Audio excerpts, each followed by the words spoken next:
माजलगाव तालुक्यातील पुरुषोत्तमपुरी या ठिकाणी मुंडे यांच्या घराला आग लागल्यामुळे त्यांचं अतोनात नुकसान झालेलं आहे। या ठिकाणी तुम्हाला दाखवण्याचा प्रयत्न करत आहोत।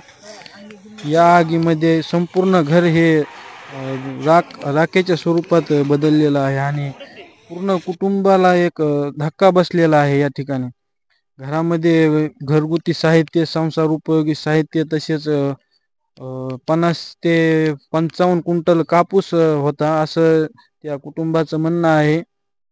आणि या ठिकाणी घरातील सर्व काही जळून खाक झालेलं आहे। तर या विषयी आपण मुंडे कुटुंबासोबत बातचीत करणार आहोत। तर आपल्या सोबत ज्यांचं घर जळाले आहे ते मुंडे आहेत। तर प्रथम तुमचं पूर्ण नाव सांगा। सहदेव उत्तम मुंडे, सहदेव उत्तम पाटीलबा मुंडे। तर हे कधी झालेली आग, कधी लागलेली आणि कशी लागली होती? काल दुपारी 12 ते 1 च्या दरम्यान झालेली। माहीतच नाही कशाने झाले काय, आम्ही शेतामध्ये होतो। काय काय होतं घरात? घरात भरपूर होतं, धान्य होतं, कापूस 40 ते 50 क्विंटल होता, पुन्हा कपडेला खायचे भांडे गुंडे हे सट जळाले। धान्य होतं, लय मोठं होतं वस्तू, टीव्ही, फ्रीज, कपाट, कॉट हे असे घरामध्ये काय नसते। घरात प्रत्येक वस्तू असते, सर्व काय जळून खाक झालेलं आहे। हां। बरं, याचा काय पंचनामा वगैरे करण्यात आलेला आहे का? पंचनामा केलाय, सकाळी आलते तलाठी साहेब, पंचनामा करून गेलेत। कोणी राजकीय पुढारी, आमदार, खासदार कोणी तुमच्या पाहणी करायला आलते का? कोण नाही आलेलं, आतापर्यंत कोणीच आलेलं नाही। कोणीच नाही आलं। बरं, अंदाजे किती नुकसान झालेले असेल तुमची? अंदाजे तरी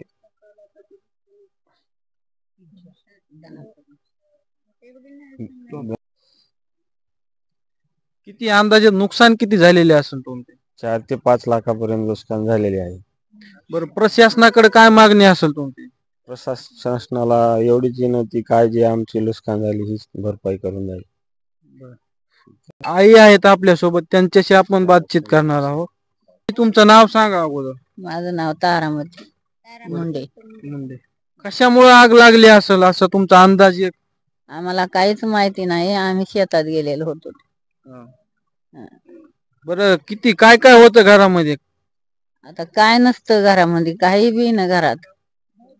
कापूस होता, धान्य होतं, सर किडूक मिडूक सर काही बी होतच ना घरामध्ये। कापूस किती होता?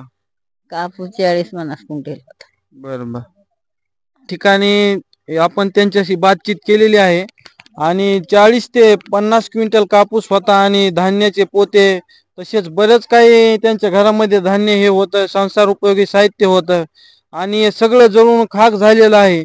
तर ही आग कशामुळे लागलेली आहे हे अजून स्पष्ट झालेलं नाही आणि ते कुटुंब शेतामध्ये काम करण्यासाठी गेलेलं होतं आणि त्यांनी हे कापूस म्हणजे अत्यंत मेहनत करून आपले राबून जे उत्पन्न काढलेलं होतं त्या उत्पन्न असं जळून त्यांना अत्यंत नुकसान झालेलं आहे आणि त्यांच्यावर एक दुःखाचा डोंगर कोसळलेला आहे। तर त्यांचे दुःख हे सावरण्यासाठी आतापर्यंत त्यांच्या घरी आमदार किंवा राजकीय पुढारी आलेले नाहीत किंवा त्यांना भेट दिलेली नाही। फक्त प्रशासनाचा एक व्यक्ती कर्मचारी येऊन त्यांनी इथं पंचनामा केलेला आहे। पण त्यांच्या माध्यमातून प्रशासनाकडे अशी मागणी आहे की या नुकसान झालेल्या नुकसान भरपाईची त्यांना काहीतरी आर्थिक मदत व्हावी, जेणेकरून त्यांना या दुःखातून सावरण्याची एक थोडीशी शक्ती मिळेल आणि थोडंसं त्यांना आर्थिक सहाय्य होईल। मी सुनील थोरात, महाराष्ट्र आरंभ न्यूज, बीड।